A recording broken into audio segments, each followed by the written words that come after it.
فعال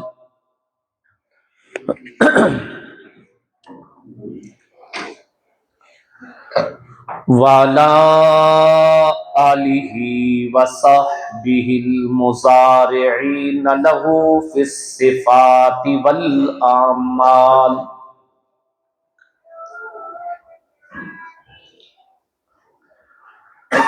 اما بعد فاعوذ باللہ من الشیطان الرجیم.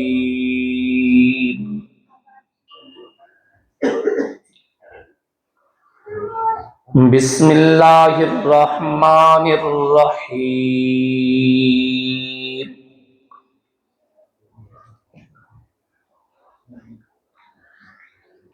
وَيُعَلِّمُكُم مَّا لَمْ تَكُونُوا تَعْلَمُونَ.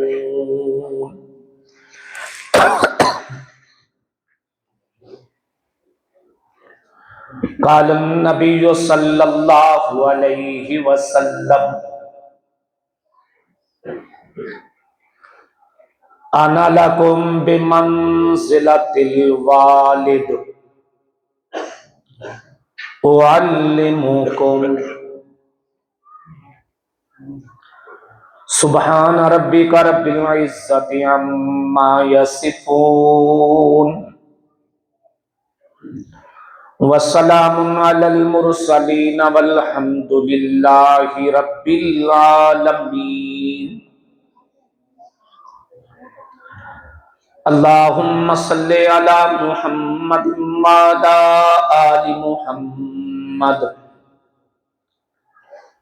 كما صليت على إبراهيم وعلى آل إبراهيم إنك حميد مجيد. اللهم بارك على محمد وعلى آل محمد كما باركت على إبراهيم وعلى آل إبراهيم إنك حميد مجيد.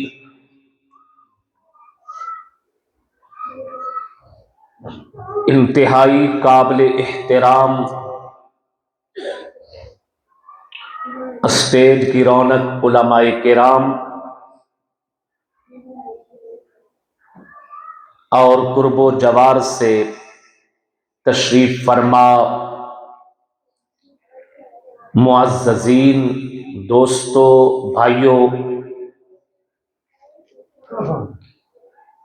پردہ نشین خواتین اسلام، بہنیں، بیٹیاں،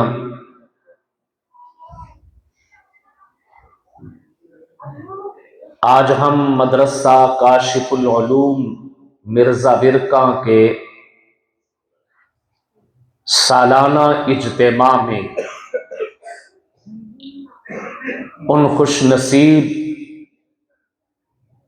بچوں کی حوصلہ افزائی کے لیے جمع ہوئے ہیں جنہوں نے سال بھر محنت کی اور قرآن کریم جیسی عظیم دولت کو اپنے اپنے سینوں میں محفوظ کیا. رب العالمین ان بچوں کو نسل در نسل قرآن پاک کا فیض نصیب فرمائے. محترم دوستو،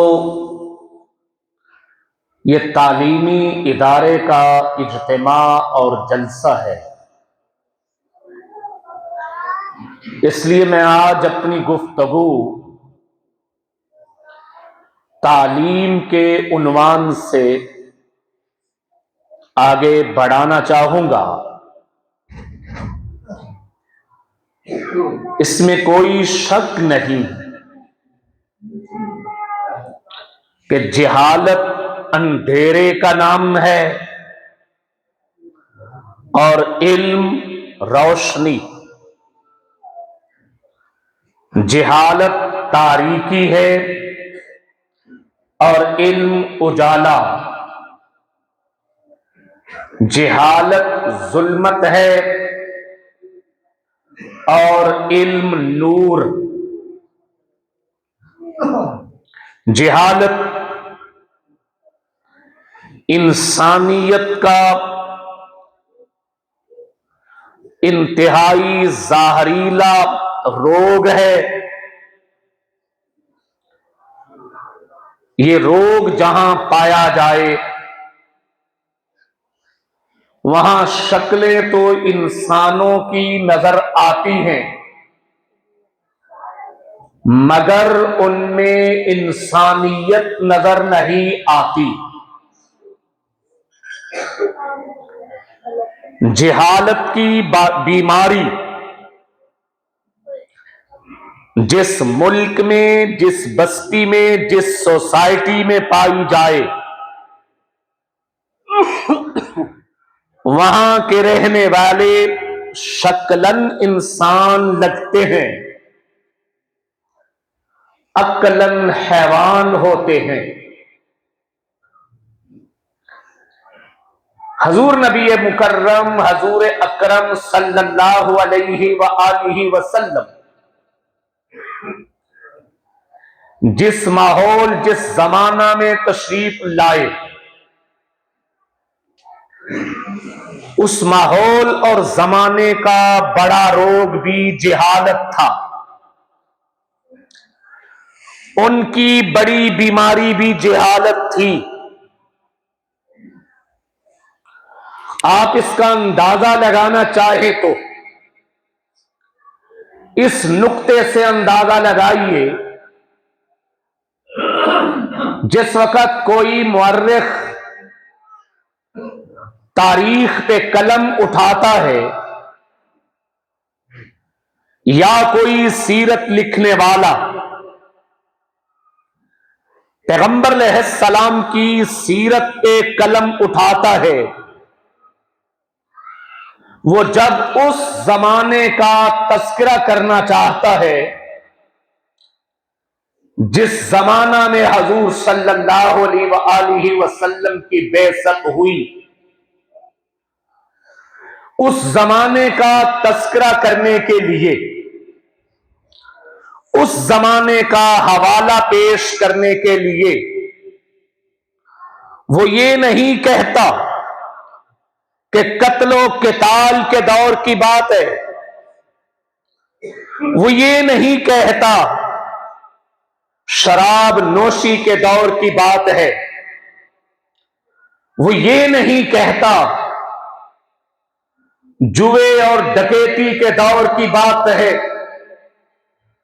وہ یہ بھی نہیں کہتا فحاشی، عریانی، بد کرداری اور زنا کے دور کی بات ہے، وہ یہ بھی نہیں کہتا بت پرستی کے دور کی بات ہے، وہ یہ بھی نہیں کہتا انسانی ضمیروں کو خریدنے کے دور کی بات ہے، بلکہ اس کے نوکے قلم پہ ایک چھوٹا سا جملہ آتا ہے اور وہ یہ جملہ لکھ کے اپنے دل میں مطمئن ہو جاتا ہے کہ میں نے اس زمانے کی پوری تصویر کھینچ لی، میں نے اس زمانے کا پورا نقشہ کھینچ لیا۔ وہ جملہ یہ لکھتا ہے کہ دور جہالت کی بات ہے، وہ یہ چھوٹا سا جملہ لکھتا ہے کہ دور جہالت کی بات ہے، اب مطمئن ہو جاتا ہے کہ میں نے اس زمانے کا نقشہ کھینچ لیا، کیونکہ وہ جانتا ہے جہاں جہالت ہے وہاں قتل و قتال بھی ہے، جہاں جہالت ہوگی وہاں انسانی ضمیروں کے سوداگر بھی ہوں گے، جہاں جہالت ہوگی وہاں عورت کے تاجر بھی ہوں گے، جہاں جہالت ہوگی وہاں قتل و قتال بھی ہوگا، جہاں جہالت ہوگی وہاں انسانی جبین کائنات کے آگے جھکے گی. جہاں جہالت ہوگی وہاں پہ ضمیر فروش بھی ہوں گے. جہاں جہالت ہوگی وہاں پہ انسانی رشتوں کا قتل بھی ہوگا. جہاں جہالت ہوگی وہاں پہ فحاشی عریانی بھی ہوگی.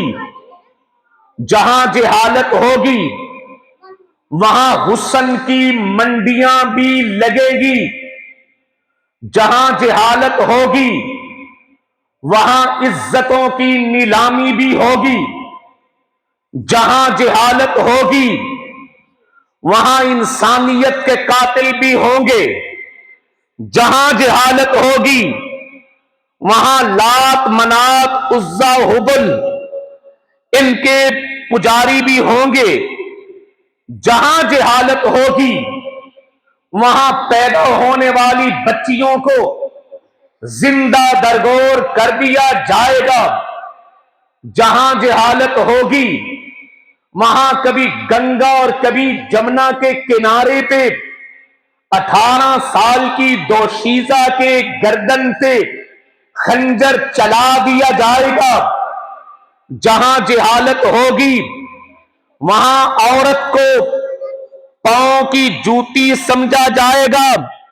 جہاں جہالت ہوگی وہاں پہ خداوند تعالی کے منکرین بھی ہوں گے.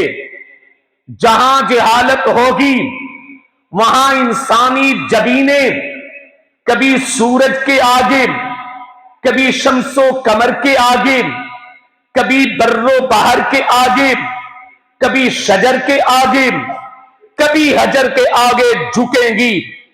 اس لیے انسانوں کا مرض جہالت ہے. لکل داء دواء، ہر بیماری کی کوئی نہ کوئی دوا ہوا کرتی ہے. اگر اس زمانے کا مرض معیشت کی بدحالی ہوتی کہ لوگ فاقوں پہ فاقے کاٹ رہے ہیں تو حضور نبی مکرم حضور اکرم صلی اللہ علیہ وآلہ وسلم کے لیے رب العالمین مکہ مکرمہ کے قرب و جوار کے تمام پہاڑوں کو سونے کا بنا دیتے تاکہ دنیا سے غربت کا خاتمہ ہو جائے. اگر لوگوں کا مسئلہ کوئی اور ہوتا تو حضور صلی اللہ علیہ وآلہ وسلم اس کا پیغام لے کے آتے. لیکن آپ علیہ الصلاۃ والتسلیم جب تشریف لائے تو آپ نے دیکھا 4 دانگے عالم میں جہالت کی چادر نے انسانیت کو اپنے نیچے دبوچا ہوا ہے.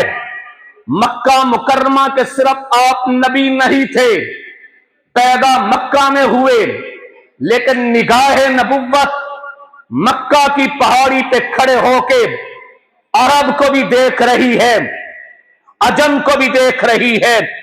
نگاہ نبوت کوہ حرا پہ کھڑی ہو کے چائنا کو بھی دیکھ رہی ہے، فارس کو بھی دیکھ رہی ہے، سلطنت روما کو بھی دیکھ رہی ہے، مشرق کو بھی دیکھ رہی ہے، مغرب کو بھی دیکھ رہی ہے، بلاد ہند کو بھی دیکھ رہی ہے.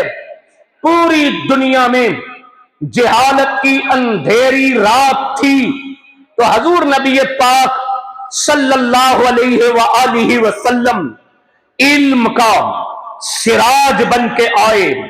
انا ارسلناک شاہدا ومبشرا ونذیرا وداعیا الی اللہ باذنہ وسراجا منیرا. سراج منیر بن کے آئے. یہ ایک سورج دنیا پہ روشنی بکھیرتا ہے، لیکن اس سورج کی ابتدا بھی ہے، انتہا بھی ہے. اس سورج کا طلوع بھی ہے، غروب بھی ہے. اس سورج کا زوال بھی ہے، زوال. دیہات کے لوگ کہتے ہیں مولانا کاشف صاحب کل زوال کا ٹائم کتنے بجے ہے؟ لوگ زوال کا وقت دیکھ کے نماز جنازہ کا ٹائم دیکھتے ہیں کہ زوال کا وقت تو نہیں. اب سوال یہ ذہن میں آئے گا زوال کس کا ہے؟ یہ کس کے زوال کی روزانہ باتیں ہوتی ہیں کہ زوال کا وقت ہے؟ اگر حکمرانوں کی بات کریں، حکمرانوں کا کبھی عروج ہوتا ہے کبھی زوال ہوتا ہے. یہ حکمرانوں کے عروج و زوال کی بات نہیں. جب زوال کا نقطہ آتا ہے تو یہ اس سورج کے زوال کی بات ہے. جب طلوع ہوتا ہے تو پوری دنیا کو تپش دیتا ہے. جب طلوع ہوتا ہے پوری دنیا کو روشنی دیتا ہے. لیکن ٹھیک 11:30 کے بعد، دن میں 11:30 کے بعد چیمیں گوئیاں شروع ہو جاتی ہیں. زوال میں کتنا وقت رہ گیا؟ زوال میں کتنا ٹائم رہ گیا؟ جو گھڑی 11:45 کے قریب پہنچتی ہے تو سوال شروع ہوتا ہے نماز پڑھیں کہ نہ پڑھیں؟ زوال کا وقت ہو گیا. یہ سورج کے زوال کی بات ہے کہ یہ سورج جس وقت پوری جوانی پہ آ جاتا ہے اس کے بعد اس کا زوال شروع ہوتا ہے. یہ ڈھلنا شروع ہوتا ہے. ہر پل، ہر منٹ، ہر سیکنڈ اس کے غروب کی طرف بڑھتا ہے. لیکن میں جس پاک پیغمبر کی علمی شخصیت کی بات کرنے لگا ہوں، میں جس پاک پیغمبر کے سراج علم کی بات کرنے لگا ہوں، چراغ نبوت کی بات کرنے لگا ہوں، وہ پاک پیغمبر وہ ہیں جن کے ہاں طلوع ہے، غروب کوئی نہیں، عروج ہی عروج ہے، زوال کوئی نہیں. وہ آقا علیہ الصلاۃ والتسلیم دنیا سے جہالت در بدر کرنے کے لیے اور علم کو گھر گھر پہنچانے کے لیے علم کا پیغام لے کے آئے ہیں. احباب کرام، حضور صلی اللہ علیہ وآلہ وسلم کا وصف خاص ایک لفظ آپ نے سنا ہوگا، قد جاکم من اللہ النور. دیہاتوں میں، شہروں میں نور کی بحثیں چلتی رہتی ہیں. نبی نور ہے کہ بشر ہے، پتہ نہیں کس زاویہ سے وہ بحثیں ہوں گی، لیکن میرے پاک پیغمبر کے نور نبوت ہونے میں، نور علم ہونے میں، چراغ نبوت ہونے میں، چراغ علم ہونے میں قطعاً کوئی شک نہیں ہے. آپ وہ نور نبوت ہیں. جس وقت آپ علم کا نور لے کے آئے تو کوہ ہرا چمک اٹھا. آپ علم کا نور لے کے آئے تو اندھیری رات کی چادر تار تار ہو گئی. آپ جس وقت علم کا نور لے کے آئے تو انسانی فکروں کے اندھیرے اجالوں میں بدل گئے. آپ جس وقت علم کا نور لے کے آئے تو انسانوں کی اندھیر نگریاں یہ روشنیوں میں بدل گئی.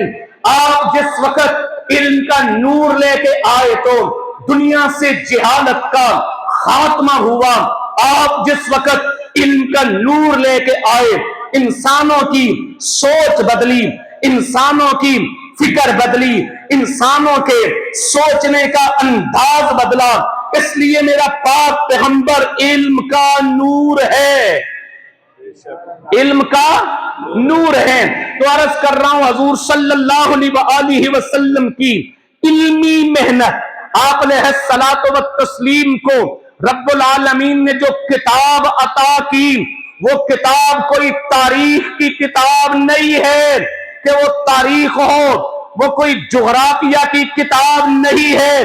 جو کتاب رب العالمین نے آقا علیہ السلام کو عطا کی وہ کتاب کسی دنیا کے عام فنون کی کتاب نہیں ہے، بلکہ میں تو یہ کہتا ہوں، لوگ کہیں گے سائنس کی کتاب، وہ سائنس کی کتاب بھی نہیں ہے، وہ میڈیکل کی کتاب بھی نہیں ہے، وہ انجینئرنگ کی کتاب بھی نہیں ہے، وہ دنیا کے لا کی کتاب بھی نہیں ہے.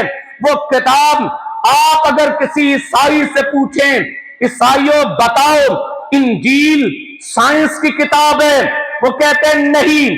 کیا انجیل تاریخ کی کتاب ہے؟ وہ کہتے ہیں نہیں۔ جب وہ نہیں مانتے میں اپنی کتاب کو کیوں مانوں؟ اس لیے کہ سائنس کی عمر 100 سال بعد بدل جایا کرتی ہے، تاریخ کے زاویے، تاریخ کے نقطے بدل جایا کرتے ہیں، جغرافیہ کے راستے بدل جایا کرتے ہیں، بلکہ قرآن کریم انسانیت کے لیے خداوند تعالی کی طرف سے علم کا ماخذ ہے، علم کا منبع ہے، علم کا سرچشمہ ہے، علم کا سراج ہے، علم کا سراج ہے، جہاں سے علم کی کرنیں پھوٹتی ہیں۔ قرآن علم کی کتاب ہے۔ قرآن کس کی کتاب ہے؟ علم کی کتاب ہے۔ اس میں آپ کو جو ایک نقطہ دینا چاہوں گا، آپ نے علماء کرام سے بہت مرتبہ سنا کہ حضور صلی اللہ علیہ وآلہ وسلم زندگی کی 40 بہاریں گزار کے جس وقت غار حرا پہنچے تو غار حرا میں وحی کا پہلا نور اترا، 5 آیتیں آئیں۔ ان 5 آیات میں رب العالمین نے جو پیغام دیا اسے سمجھنے کے لیے میں ایک بات کہا کرتا ہوں، آج دنیا میں حکومت بدلے، پہلا حکمران چلا جائے، دوسرا آئے، جو وہ پہلی تقریر کرتا ہے اس کی پہلی تقریر سے لوگ اندازے لگاتے ہیں کہ اس حکمران کی سوچ کیا ہے۔ پہلی تقریر سے لوگ اندازے لگاتے ہیں اس کا دور حکومت کس ڈگر پہ چلے گا، کس نہج پہ چلے گا، اس کی ترجیحات کیا ہیں۔ پہلی تقریر سن کے اگر اس نے پہلی تقریر میں بات کی ہو تجارت کی تو لوگ کہتے ہیں اس کا دور حکومت فروغ تجارت کا ہوگا۔ اگر اس نے بات کی ہو شہروں کے رابطوں کی تو لوگ کہیں گے اس کے دور حکومت میں سڑکیں بنیں گی، روڈ بنیں گے۔ اگر اس نے بات کی ہو ملکی دفاع کی تو لوگ سمجھیں گے اس کے دور حکومت میں ملکی دفاع، امن ہوگا، سکون ہوگا۔ اگر وہ بات کرے سیاسی قوتوں کی لوگ سمجھیں گے اس کے دور حکومت میں سیاسی گٹھ جوڑ ہوگا۔ لوگ پہلی تقریر سے اگلے 5 سالہ دور حکومت کی ترجیحات کا اندازہ لگا لیتے ہیں۔ آئیے نہ ہم اسی نہج پہ سمجھیں۔ حضور نبی پاک صلی اللہ علیہ وآلہ وسلم پہ جو پہلی وحی آئی اس پہلی وحی کے پیغام نے بتا دیا کہ نبوی محنت کا رخ اس رخ کس نہج پہ ہوگا۔ پہلی وحی نے بتا دیا پاک پیغمبر علیہ السلام کو دی جانے والی کتاب، اس کتاب کی ترجیحات کیا ہوں گی۔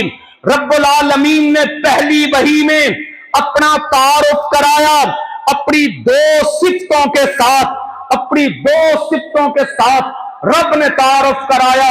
اقرا بسم ربک الذی خلق، پہلا تعارف یہ کرایا رب کے نام سے پڑھیے جو رب خالق ہے، جو رب خالق ہے۔ اس سے پر سمجھ میں آئی بات کہ رب العالمین اپنی خالقیت کا لوہا کائنات سے منوانا چاہتے ہیں، کیونکہ رب کو علم ہے آنے والے وقتوں میں کچھ لوگ وہ بھی آئیں گے جو الہات کا جھنڈا اٹھا کے نکلیں گے، کہیں گے خدا کوئی نہیں، الہ کوئی نہیں۔ کچھ لوگ سائنس کی تھیوری لے کے آئیں گے اور کہیں گے کائنات تو خود بخود ایک دھماکے کے ساتھ وجود میں آ گئی، کوئی اس کا خالق نہیں ہے۔ تو پہلی وحی نے بتایا وہ اللہ خالق ہے۔ رب العالمین اپنی خالقیت منوانا چاہتے ہیں، کبھی سورج کا، کبھی چاند کا، کبھی شمس و قمر، بر و بحر، چرند پرند کا ذکر کر کے اللہ پاک اپنی خالقیت منوانا چاہتے ہیں۔ اور دوسرا تعارف رب العالمین یہ کرا رہے ہیں، اقرا وربک الاکرم الذی علم بالقلم، اس رب کے نام سے پڑھیے جس رب نے تعلیم عطا کی ہے. کیا عطا کی ہے؟ تعلیم. پہلی وحی تعلیم کا شعور دے رہی ہے. پہلی وحی میں اللہ پاک بتا رہے ہیں کہ اللہ نے تعلیم دی. اقرا وربک الاکرم الذی علم. جس رب نے تعلیم دی، پہلی وحی میں پاک پیغمبر تعلیم کا شعور لے کے انسانوں کے پاس آئے، تعلیم کا پیغام لے کے. بلکہ میں کہا کرتا ہوں ان دنیا کے مذاہب توہمات سے جنم لیتے ہیں. دنیا کے مذاہب کی بنیاد خیالات پہ ہوتی ہے. اسلام وہ مذہب ہے جس کی بنیاد ہی علم کی روشنی پہ ہے. علم کی روشنی پہ، توہمات پہ نہیں ہے، خیالات پہ نہیں ہے. بلکہ اسلام پہلے دن سے ہی علم کا پرچم لے کے آیا ہے. الذی علم بالقلم. اور پھر اگلا نقطہ بھی غور کیجیے، اللہ نے اپنا تعارف بھی کرایا صفت خالقیت کے ساتھ، اور دوسرا تعارف اللہ معلم ہے، اور ساتھ ساتھ رب نے انسان کا تعارف بھی کرایا کہ تاکہ دنیا کو پتہ چلے یہ جو آنے والا دین ہے، آنے والا نبی ہے، یہ انسانیت کا راہبر نبی ہے، انسانیت کا رہنما نبی ہے، انسانیت کا پیشوا نبی ہے. تو پہلی وحی نے انسان کا تعارف کرایا. خالق الانسان. اللہ خالق ہے تو انسان مخلوق ہے. اچھا، مخلوق تو آسمان بھی ہے، سورج بھی ہے، چاند بھی ہے، ستارے بھی ہیں، سیارے بھی ہے، سمندر بھی ہے، بر بھی ہے، باہر بھی ہے. یہ سارے اللہ کی مخلوق ہیں. اچھا بتائیے، میں انسان ہوں، مولانا کاشف صاحب بھی انسان ہیں. جسامت ہماری بڑی ہے کہ پہاڑ کی؟ جی، جسامت ہماری بڑی ہے کہ سورج کی؟ جسامت ہماری بڑی ہے کہ آسمان کی؟ جسامت ہماری بڑی ہے یا کہ سمندروں کی؟ سمندروں کی. تو بڑی مخلوق تو وہ ہوئے، ہم ہوئے چھوٹی مخلوق، اور وہ کائنات کی چیزیں ہوئیں بڑی مخلوق. انسان کی فطرت یہ ہے کہ جب وہ تعارف کراتا ہے اپنی کاریگری کا، اپنے فن کا، اپنی صنعت کا، تو تعارف کے مقام پہ اس کو پیش کرتا ہے جس پر ناز ہو، جس پر فخر ہو. کوئی اگر بلڈنگ بنانے والا مستری ہے، اس سے پوچھا جائے کہ تیری بنائی ہوئی کوئی خاص عمارت، تو جو اعلیٰ کوٹھی بنائی ہوگی وہ تعارف کرائے گا، جی میں وہ کوٹھی بناتا ہوں، وہ اپنا تعارف کرائے گا. کوئی عمدہ سٹیزن سلائی کرنے والا ٹیلر ماسٹر ہو، کس کے کپڑے سلائی کرتے ہو؟ جی فلاں فلاں وزیر صاحب، ان کا کوٹ میں نے سلائی کیا. معلوم ہوا انسان تعارف کے مقام پہ اپنی صنعت کو پیش کرتا ہے. میرے مولا پہلی وحی ہے، پہلی وحی میں آپ بتا رہے ہیں میں خالق ہوں، میں خالق ہوں، آپ بتا رہے ہیں میں خالق ہوں، تو پھر مخلوق کون ہے؟ آسمان کا ذکر آنا چاہیے تھا، وہ بڑی مخلوق ہے. تو جواب یوں آنا چاہیے تھا، اقرا بسم ربک الذی خلق. خلق السماوات، جس نے آسمان کو بنایا، خلق الارض، جس نے زمین کو بنایا، خلق الجبال، جس نے پہاڑوں کو بنایا، خلق الاشجار، جس نے درختوں کو بنایا، خلق البحار، جس نے سمندروں کو بنایا، خلق الجبال، خلق الشمس، جس نے سورج کو بنایا، خلق القمر، جس نے ستارے چاند کو بنایا، خلق الکواکب، جس نے ستاروں کو بنایا، خلق الافلاک جس نے آسمانوں کو بنایا، خلق الماء جس نے پانیوں کو بنایا، خلق البر جس نے خشکی کو بنایا. یہ تعارف آنا چاہیے تھا، لیکن پہلی وحی میں ان میں سے کسی کا بھی تعارف رب نے نہیں کرایا، بلکہ اپنا تعارف کہ میں خالق ہوں. مولا مخلوق کون سی ہے؟ تو جواب آیا خلق الانسان، کہ انسان کو بنایا ہے تاکہ دنیا کو پتا چلے جو نبی آ رہا ہے علم کا پرچم لے کے آ رہا ہے، علم کا نور لے کے آ رہا ہے، علم کا چراغ لے کے آ رہا ہے، علم کی شمع لے کے آ رہا ہے، اور رب کی کل کائنات کی شاہکار مخلوق انسان ہے. اس پیغمبر کا ایجنڈا ان انسانوں کو علم سے آشنا کرنا، ان انسانوں کی بستیوں میں علم گھر گھر پہنچانا اور جہالت کو در بدر کرنا.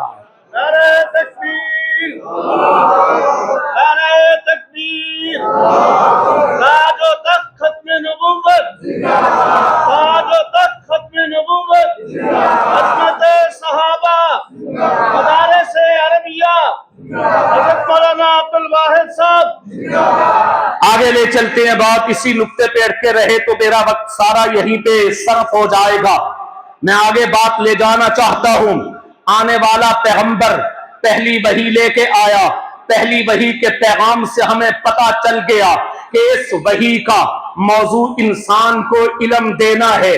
ہمیں پتا چل گیا اس پاک پیغمبر کی پوری محنت کا محور و مرکز انسانوں میں علم کا شعور بیدار کرنا ہے. تو پھر آگے چلیے. ہم نے جس وقت قرآن کو پڑھا تو ہمیں عملاً نظر آیا قرآن جا بجا علم کی بات کرتا ہے. قرآن کریم کے 95 کے قریب نام ہیں. ان ناموں میں بھی غور کریں تو بہت سارے نام وہ ہیں جو قرآن کے پیغام علم کو واضح کرتے ہیں. قرآن کے ناموں میں ایک نام نور ہے تو علم بھی نور ہے. قرآن کے ناموں میں ایک نام برہان ہے تو برہان بھی دلیل کو کہتے ہیں، دلیل بھی علم سے آتی ہے. قرآن کریم کے ناموں میں ایک نام بینہ ہے، بینہ شہادت و گواہی کو کہتے ہیں تو علم بھی شہادت و گواہی ہے. قرآن کریم کے ناموں میں ایک نام، قرآن کریم کے ناموں میں ایک نام ذکر ہے، ذکر بھی علم کو کہتے ہیں. فَاسْأَلُوا أَهْلَ الذِّكْرِ إِن كُنتُمْ لَا تَعْلَمُونَ. قرآن کریم کے ناموں میں ایک نام تذکیر ہے، تذکیر نصیحت کو کہتے ہیں، نصیحت بھی علم سے آتی ہے. قرآن کریم کے ناموں میں ایک نام موعظہ ہے. یا ایھا الناس قد جاءتکم موعظۃ من ربکم، تمہارے رب کی طرف سے واعظ آیا ہے، موعظ آیا ہے. تو قرآن کریم بھی واعظ ہے، موعظ ہے. قرآن کریم کے ناموں میں ایک نام شفا ہے. وَنُنَزِّلُ مِنَ الْقُرْآنِ مَا هُوَ شِفَاءٌ، تو جہالت بیماری ہے اور علم اس بیماری کا علاج ہے، شفا ہے. تو قرآن پر ہم پڑھتے جب غور کرتے ہیں پھر قرآن کریم جا بجا علم کی بات کرتا ہے. کہیں قرآن اس پیغمبر کا یوں تعارف کراتا ہے ربنا وابعث فیہم رسولا منہم یتلو علیہم آیاتک ویعلمہم الکتاب، کہ وہ کتاب کی تعلیم دے گا.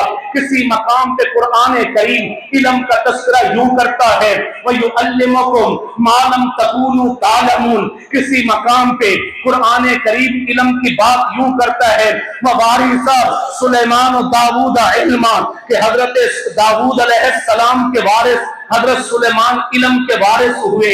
کسی مقام پہ قرآن علم کی بات یوں کرتا ہے وَعَلَّمْنَاهُ، کسی مقام پہ قرآن کریم علم کی بات یوں کرتا ہے وَعَلَّمَكَ مَا لَمْ تَكُنْ تَعْلَمُ، کسی مقام پہ قرآن کریم علم کی بات یوں کرتا ہے کہ هو الذی بعث فی الامیین رسولا منہم. قرآن کریم کسی مقام پہ علم کی بات یوں کرتا ہے فاسألوا اہل الذکر ان کنتم لا تعلمون. کسی مقام پہ قرآن کریم علم کی بات یوں کرتا ہے قل هل یستوی الذین یعلمون والذین لا یعلمون. کسی مقام پہ قرآن کریم علم کی بات یوں کرتا ہے اس انداز میں قرآن علم کی بات کرتا ہے انا نحن نزلنا الذکر وانا لہ لحافظون. کسی مقام پہ قرآن علم کی بات یوں کرتا ہے انما یرفع اللہ الذین آمنوا. کسی مقام پہ قرآن علم کی بات یوں کرتا ہے انما یخشی اللہ من عبادہ العلماء. تو میں عرض کر رہا ہوں قرآن علم کی کتاب بن کے آیا. علم کی باتیں قرآن نے کی ہیں. علم قرآن کریم کو پڑھے تو علم مجادلہ قرآن دیتا ہے, علم مکالمہ قرآن دیتا ہے, علم مخاصمہ قرآن دیتا ہے. قرآن کریم کے علوم پہ بات کرے تو تورات کا علم قرآن میں ہے, زبور کا علم قرآن میں ہے, انجیل کا علم قرآن میں ہے. قرآن کی بات کریں تو قرآن وہ علم کی کتاب ہے کہ جس کتاب کی شرح لکھنے کے لیے امام بخاری نے 2 جلدوں میں بخاری شریف لکھ دی. بخاری شریف کیا ہے؟ قرآن کے علوم قرآن کی شرح ہے. امام مسلم کی مسلم شریف کیا ہے؟ علوم قرآن کی شرح ہے. امام ابو داؤد کی ابو داؤد شریف کیا ہے؟ علوم قرآن کی شرح ہے. امام ترمذی کی ترمذی شریف کیا ہے؟ علوم قرآن کی شرح ہے. امام نسائی کے نسائی کیا ہے؟ علوم قرآن کی شرح ہے. حدیث کی سینکڑوں کتابیں کیا ہے؟ علوم قرآن کی شرح ہے. بات آگے کہوں گا, مبالغہ نہیں. امام ابو حنیفہ کی فقاہت کیا ہے؟ علوم قرآن کی شرح ہے. امام مالک کی فقہ کیا ہے؟ علوم قرآن کی شرح ہے. امام احمد بن حنبل کی فقہ کیا ہے؟ علوم قرآن کی شرح ہے. امام شافعی کی فقہ کیا ہے؟ علوم قرآن کی شرح ہے. یہ قرآن علم کی کتاب ہے.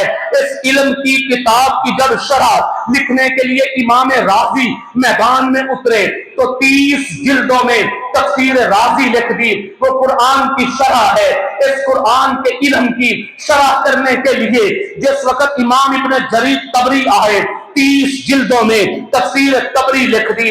قرآن کی شرح ہے. جس وقت اسے لکھنے کے لیے امام قرطبی آئے 20 جلدوں میں تفسیر قرطبی لکھ دی. یہ قرآن کی شرح ہے. حتیٰ کہ یہ علم کا ایسا گہرا سمندر ہے کہ دنیا کے سمندر جتنے ہیں ہمیں ان کا یہ کنارہ بھی معلوم, دوسرا کنارہ بھی معلوم ہے. یہ پاکستان کے ساتھ لگنے والا بحر عرب, بحیرہ ہند, ہمیں اس کا مشرق بھی معلوم ہے, مغرب بھی معلوم ہے. قرآن علم کا وہ سمندر ہے کہ جس علم کے سمندر کا آج تک کوئی کنارہ نہیں جان سکا. حضور نبی پاک صلی اللہ علیہ وآلہ وسلم علم کا پیغام لے کے آئے. آپ نے قول سے بھی فعل سے بھی لوگوں کو متوجہ کیا, لوگوں دلوں میں علم کا شوق ڈالا. اتنا شوق ڈالا کہ پھر یہ شوق پیدا ہو گیا. اس جملے پہ غور کیجئے, آپ نے شوق ڈالا اور پھر لوگوں کے دلوں میں شوق پیدا ہو گیا. یہ شوق کن کن کے دل میں پیدا ہوا؟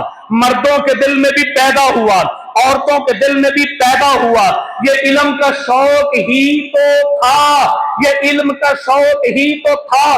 مسجد نبوی ہے, 4 کنال کا رقبہ ہے. اس 4 کنال کے رقبہ میں 40 ضرب 40 فٹ کا ایک چبوترا بنایا گیا جس کو مقام صفا کہتے ہیں. اس مقام صفا کو اسلامی پہلی یونیورسٹی کا درجہ دے دیا گیا. اس مقام صفا میں اب آ رہے ہیں علم سیکھنے کے لیے, آ رہے ہیں علم سیکھنے کے لیے. کون آ رہے ہیں؟ کہاں سے آ رہے ہیں؟ آ رہے ہیں, کوئی آ رہا ہے یمن سے, کوئی یمامہ سے, کوئی نجد سے, کوئی شام سے, کوئی عراق سے, کوئی ایران سے, کوئی بحرین سے, کوئی حبشہ سے. آ رہے ہیں علم سیکھنے کے لیے. کوئی سلطنت روما سے, کوئی خطہ ہند سے آ رہے ہیں علم سیکھنے کے لیے. کوئی آنے والا تاج شاہی سجا کے آ رہا ہے، آ رہے ہیں علم سیکھنے کے لیے، کوئی گدڑی پہن کے آ رہا ہے، آ رہے ہیں علم سیکھنے کے لیے، کوئی اعلیٰ سواریوں پہ سوار ہو کے آ رہا ہے تو کوئی ننگے پاؤں آ رہا ہے، آ رہے ہیں علم سیکھنے کے لیے، کوئی شہزادگی چھوڑ کے آ رہا ہے تو کوئی جھونپڑیوں سے نکل کے آ رہا ہے، آ رہے ہیں علم سیکھنے کے لیے، کسی کے سر پہ تاج کج کلاہی ہے تو کوئی ایسا ہے کہ اس کے بال بکھرے ہوئے ہیں، سائر الراس سے بکھرے ہوئے بالوں کے ساتھ آ رہا ہے، یہ آ رہے ہیں علم سیکھنے کے لیے، کوئی شاہی محلات سے نکل کے تو کوئی بکریاں چراتا ہوا آ رہا، یہ آ رہے ہیں علم سیکھنے کے لیے، کوئی اونٹوں کا چرواہا ہے، کوئی بھیڑ بکریوں کا پالنے والا ہے، یہ آ رہے ہیں علم سیکھنے کے لیے، کسی کی زبان عربی ہے، کسی کی زبان فارسی ہے، کسی کی زبان حبشی ہے، کسی کی زبان سریانی ہے، کسی کی زبان عبرانی ہے، یہ آ رہے ہیں علم سیکھنے کے لیے، کسی کا رنگ گورا ہے، کسی کا رنگ کالا ہے، کسی کا رنگ گندمی ہے، کسی کے ہونٹ نیچے کو لٹکے ہوئے ہیں، یہ آ رہے ہیں علم سیکھنے کے لیے، کوئی عیسائیت چھوڑ کے آ رہا ہے، کوئی ہندو مت چھوڑ کے آ رہا ہے، کوئی یہودیت چھوڑ کے آ رہا ہے، کوئی مجوسیت چھوڑ کے آ رہا ہے، آ رہے ہیں یہ علم سیکھنے کے لیے، کسی کا پہلا مذہب عیسائیت، کسی کا یہودیت، آ رہے ہیں، کیوں نہ آئیں، کیوں نہ آئیں، اس لیے کہ یہاں بیٹھا ہوا ہے علم کا معلم، یہاں بیٹھا ہوا ہے علم کا آفتاب، یہاں بیٹھا ہوا ہے علم کا شمس و قمر، یہاں بیٹھا ہوا ہے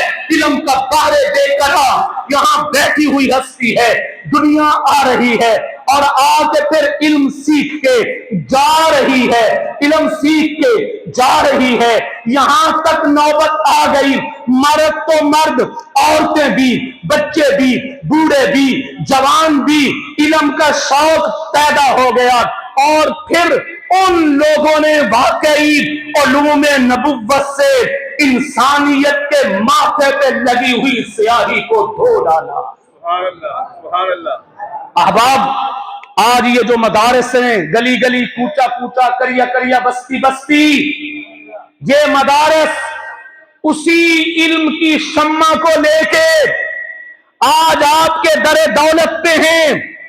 ان مدارس کا کوئی اور مشن نہیں، یہ فروغ علم کی تحریک ہیں، یہ فروغ علوم نبوت کے علمبردار ہیں، یہ مدارس فروغ علوم نبوت کے پرچار کنندہ ہیں، پوری دنیا میں یہ اپنی عزت نفس فدا کر کے، قربان کر کے علم کے پرچم کو بلند و بالا کرنا چاہ رہے ہیں، اور آج ہمیں حق بنتا ہے ہمارا، ہم ان مدارس کے دست و بازو بنے، بننا چاہیے کہ نہیں؟ ہمیں ان کے ساتھ ساتھ شانہ بشانہ کھڑے ہونا چاہیے، ہمیں ان کے کندھے کے ساتھ کندھا ملانا چاہیے، ہمیں اپنی ذات دامے درہمیں سکھنے ہر طرح سے ان مدارس کے ساتھ کھڑے رہنا چاہیے۔ فروغ علم کی یہ تحریک ہے، یہ شمع ہے، آندیاں چل رہی ہیں، دیکھنا کہیں ان آندھیوں اور طوفانوں میں یہ چراغ بجھ نہ جائے، ان چراغوں کو خدا نخواستہ اگر بجھا دیا گیا تو پھر اندھیرا ہے، پھر گھٹن ہے، پھر انسانیت سوزی ہے، پھر سے جہالت کا راج ہے۔ آئیے ہم ان مدارس کے ساتھ اپنے والہانہ عقیدت محبت کا اظہار کرتے ہوئے عزم کریں کہ انشاءاللہ ہم ان کے ساتھ رہیں گے۔ انہی گزارشات کے ساتھ میں مولانا کاشف صاحب کو، ان کی پوری ٹیم کو اس کامیاب پروگرام کے انعقاد پہ مبارکباد پیش کرتا ہوں۔ السلام علیکم۔